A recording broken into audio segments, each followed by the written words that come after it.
Chapter 21. If one be found slain in the land which the Lord thy God giveth thee to possess it, lying in the field, and it be not known who hath slain him, then thy elders and thy judges shall come forth, and they shall measure unto the cities which are round about him that is slain.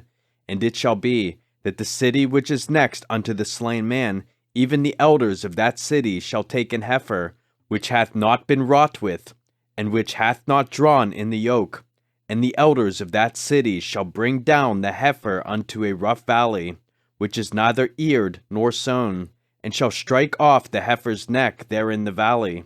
And the priests, the sons of Levi, shall come near, for them the Lord thy God hath chosen to minister unto him, and to bless in the name of the Lord.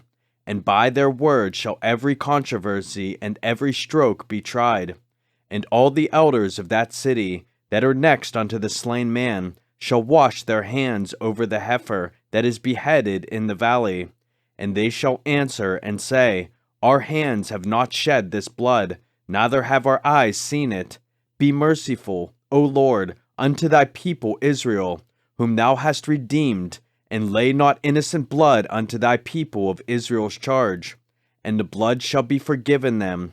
So shalt thou put away the guilt of innocent blood from among you, when thou shalt do that which is right in the sight of the Lord.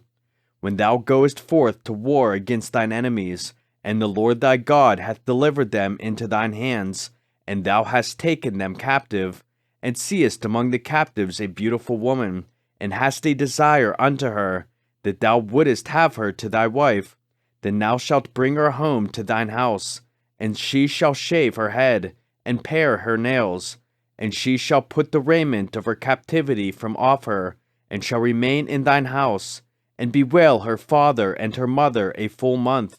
And after that thou shalt go in unto her, and be her husband, and she shall be thy wife. And it shall be, if thou have no delight in her, then thou shalt let her go whither she will, but thou shalt not sell her at all for money. Thou shalt not make merchandise of her, because thou hast humbled her. If a man have two wives, one beloved, and another hated, and they have borne him children, both the beloved and the hated, and if the firstborn son be hers that was hated, then it shall be, when he maketh his sons to inherit that which he hath, that he may not make the son of the beloved firstborn before the son of the hated, which is indeed the firstborn. But he shall acknowledge the son of the hated for the firstborn, by giving him a double portion of all that he hath, for he is the beginning of his strength. The right of the firstborn is his.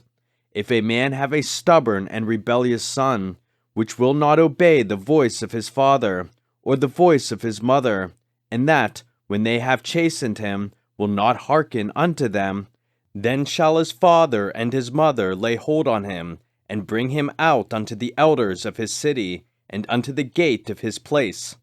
And they shall say unto the elders of his city, This our son is stubborn and rebellious, he will not obey our voice, he is a glutton and a drunkard. And all the men of his city shall stone him with stones, that he die.